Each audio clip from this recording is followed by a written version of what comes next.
सुप्रभात बच्चों, आज हम चंदा मामा कविता के कठिन शब्द शब्दार्थ और प्रश्नोत्तर सारी चीज़ें हल करेंगे। कठिन शब्द में देखिए, पहला शब्द है चंदा, दूसरा कचहरी, तीसरा सहेली, हवेली, दिशाएं। ए पे चंद्रबिंदु लगाना है बेटा आपको, ठीक है। कंप्यूटर की वजह से नहीं आया है। तरंग, तरंग जो है 3 बार लिखना है आपको कठिन शब्द। उसके बाद है शब्दार्थ। कचहरी का अर्थ होता है न्यायालय। निशा का अर्थ होता है रात। फुलीना समाना का अर्थ होता है बहुत खुश होना। होना एक साथ लिख देना आप। जी का अर्थ होता है मन। तरंग का अर्थ होता है विचार। नौलखा हार मतलब गले का कीमती हार। दिया अर्थात दीपक। बीनना का अर्थ होता है चुनना। फिर है विलोम शब्द। विलोम शब्द में निशा का अपोजिट शब्द है दिन। यहाँ पर क्रॉस मार्क नहीं आया है, आप क्रॉस मार्क लगाइए मल्टीप्लिकेशन वाला। निशा का विलोम शब्द दिन। सोई जागी। सुंदर का विलोम शब्द कुरूप या बदसूरत। आगे का विलोम शब्द पीछे। ऊपर का विलोम शब्द नीचे। दाएं का विलोम शब्द बाएं। दिन का विलोम शब्द रात। भले का विलोम शब्द बुरे और रोती का विलोम शब्द हस्ती। इसके बाद है वचन बदलो। वचन बदलो में सखी, सखियाँ, यहाँ पर आपको चंद्रबिंदी लगाना है बेटा, ठीक है। हवेली, हवेलियाँ, यहाँ पर फिर आपको चंद्रबिंदी लगाना है। सहेली, सहेलियाँ, यहाँ पर चंद्रबिंदी लगाना है।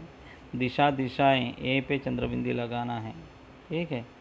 इसके बाद तरंग, तरंगे, गे पे बिंदी लगाना बेटा आपको। ग पे जो ए की मात्रा है उसके बाद में फिर बिंदी लगाना है।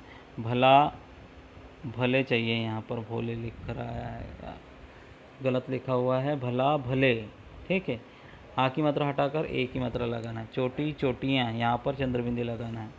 फिर है लिंग बदलो। मामा, मामी, सखी, सखा, सहेली, मित्र, रानी, राजा। इसके बाद है अभ्यास प्रश्न। निम्नलिखित प्रश्नों के उत्तर दो। निशा मामी अकेली क्यों घूमने चली गई, बताइए। निशा मामी अकेली क्यों चली गई? क्यों? चंदा मामा निशा मामी को घर में अकेली छोड़कर कचहरी चले गए थे। वह घर में उदास हो रही थी, इसलिए वह अकेली घूमने चली गई। इसके बाद में निशा मामी खुश होकर कहाँ कहाँ नाची। निशा मामी खुश होकर सागर पर, फिर जंगल में और पहाड़ की चोटी पर नाची, ठीक है।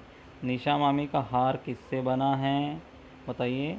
निशा मामी का हार तारे रूपी मोतियों से बना है।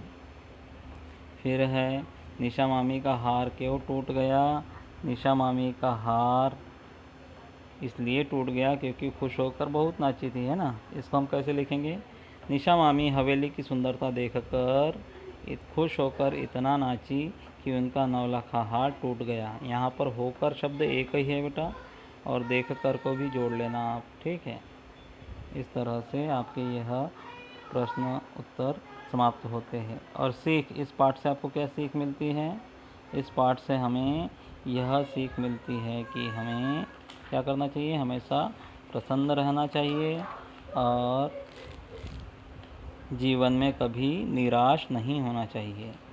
हमें जीवन में कभी निराश नहीं होना चाहिए। आपको प्रश्नोत्तर में लिखना है आखिरी प्रश्न सीख। सीख में आप क्या लिखोगे? हमें खुश रहना चाहिए और जीवन में कभी निराश नहीं होना चाहिए, ठीक है। आपको समझ में आ गया? अब आप लिखना शुरू करेंगे। धन्यवाद।